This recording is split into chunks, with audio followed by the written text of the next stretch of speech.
Here is Stephen Miller. I mean, giving us maybe what might be there seems to be, and who knows, but there seems to be a sense in the White House that shutting down the country, the government, for the issue of the wall is a winner for them. Now, I guess it remains to be seen, but protracted government shutdowns, as far as I can tell, do not help the party that is perceived in the public's eye to be the cause of it. Now, it seems like that battle, I mean, usually there's always like a big battle leading up to a government shutdown and shortly after a government shutdown. And that battle is who's responsible for it. The last government shutdown, I think, was a year ago or 2 years ago. And it lasted literally over a weekend. I think it was like it shut down on a Friday night, and by Sunday night, the government was restarted. So nobody really felt the impact. And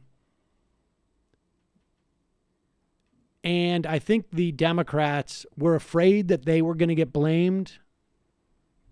They obviously didn't have much political power anyways at that point. It's not like they had leverage like they will this time, which is like, you can wait, but in 2 weeks, we're going to control the House. In this instance, that fight is over. It is Donald Trump's government shutdown and the Republican Party's government shutdown. If there's a fight about it, it's just going to be how far is it extended beyond Donald Trump. And based upon this clip with Stephen Miller, unless he's freelancing or unless maybe that spray on hair has impacted his capacity to articulate. Aerosol cut off the circulation in his synapse. It seems like, I mean, it could also be one of those things like we've got it all wrong and it's not fake hair and he's just willing hair to grow in that moment. It's some sort of fungus. Yeah, but this is him on that fateful Face the Nation. We are about 5 days from potential government shutdown, and Republican leadership says there's no plan. What is the president's plan, and will he shut it down to get this $5 billion in border wall funding? We're going to do whatever is necessary to build the border wall to stop this ongoing crisis of illegal immigration. And that means this is a very, if it comes to it, absolutely. This is a very fundamental issue. At stake is the question of whether or not the United States remains a sovereign country, whether or not we can establish and enforce rules for entrance into our country. The Democrat Party is a simple choice. They can either choose to fight for America's working class or to promote illegal immigration. You can't do both. Is there wiggle room on that $5 billion? I'm not going to negotiate the details on air with you right now. Well, Senator Schumer said this morning you're not getting the border wall in any form. If the Democrat Party if the Democrat Party wants to go down the road of continuing to preserve a model that enriches smuggling organizations, that spreads misery on both sides of the border, that kills 300 Americans a week through heroin overdoses alone. By the way, illegal heroin costs our country $230 billion every single year. You're talking about the intent of these migrants. Pause it. Hold on one second. I can't help it. I mean, aside from this guy's blinding charisma when he delivers the thing, and obviously a lot of people, I would imagine, in the middle of the country are just like, this guy seems like almost like he could be sitting at my dinner table telling me this stuff. This is a super easy thing to find, but every official who is responsible in fighting illegal importation of drugs in this country will tell you that the percentage that comes over the border through illicit crossings is negligible. The vast, overwhelming majority amount of illicit drugs comes through legal border crossings and are simply hidden from officials. This is a very easy fact to find. And one would expect that if you were paid the kind of money that I imagine would be involved in hosting a program like Face the Nation, even if you were doing this on a temporary basis, your producers would know this. But apparently they do not. Continue. migrants and trying to stop that, which really gets you more to the diplomatic issues of why people are fleeing in the first place, not the border wall itself. But the when largest increases, are we going to have a shutdown over Christmas? As you yourself acknowledge, the largest increases in illegal immigration are categories that are incentivized by loopholes in our laws and loopholes created by activist left-wing judges, including the district court judge. I said there are a record number happening right now. In the categories that correspond with these loopholes and the interventions, reckless, lawless interventions of district court judges.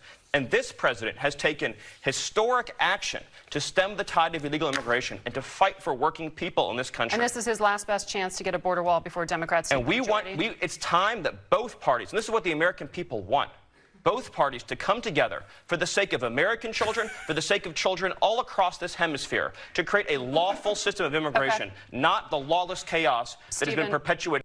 Stephen, why are you yelling at me? We're right here. Stephen, I really appreciated how you went right after that lady and threw it in her face. Bad. They should let him in the woman. room. He's bad. Yeah. I mean, whenever a Republican ghoul says the word working class, you should be very wary of him. That goes without saying, but I just did a whole episode on this, on the Antifada, and like, it is simply not true that immigration hurts the working class in this country. Throughout history, like they actually criminalized migration in part because immigrants from Mexico and elsewhere were too strong a part of the labor movement and helping the working class too much. So they criminalized migration, and all of a sudden it hurts not only migrants, but native-born Americans as well, because they use the criminalization, the undocumented status of undocumented workers to police them, basically, to police the workers and enforce worse conditions on them. And it drives down the wages of everyone. For me, I've been recently thinking about what Castro and Che did when they came into power. And I used to think it was actually kind of brutal and kind of harsh and set things in the wrong direction. And then I Saw see Stephen some Miller people talk. on TV and I think to myself, I just want to add just one other data point. The vast majority of the research into this suggests that the more you actually restrict immigration, the more it cuts down on jobs in this country. Now, with that said, that is just restricting undocumented immigration.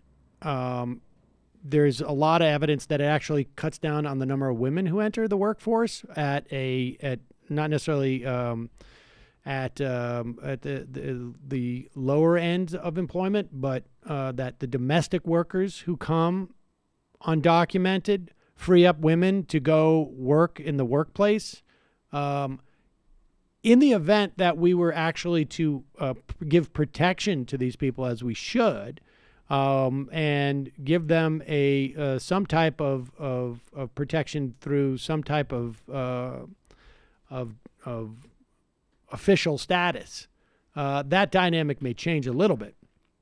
But certainly the number of people who perceive a crisis of the sort that Herr Stephen Miller suggests is, I think it's getting smaller.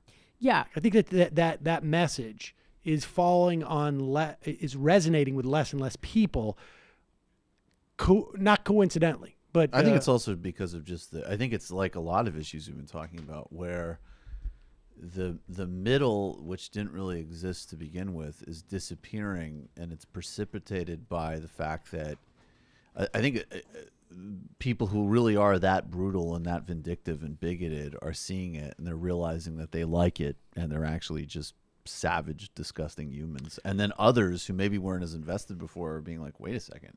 When they mean get tough at the border, they're talking about killing children and separating families. Maybe I need to have a humane policy. right. That's Yeah. effed up. And when he says the majority of American workers do not support immigration, that's simply not true. We cited a bunch of different polls in our episode. I mean, I just think this is a textbook example of how white nationalism and racism, because obviously the enforcement of immigration is incredibly racist. There are places where they racially profile people and have actually been ruled by judges that that's okay. It only serves to divide and hurt the working class wherever people buy into it.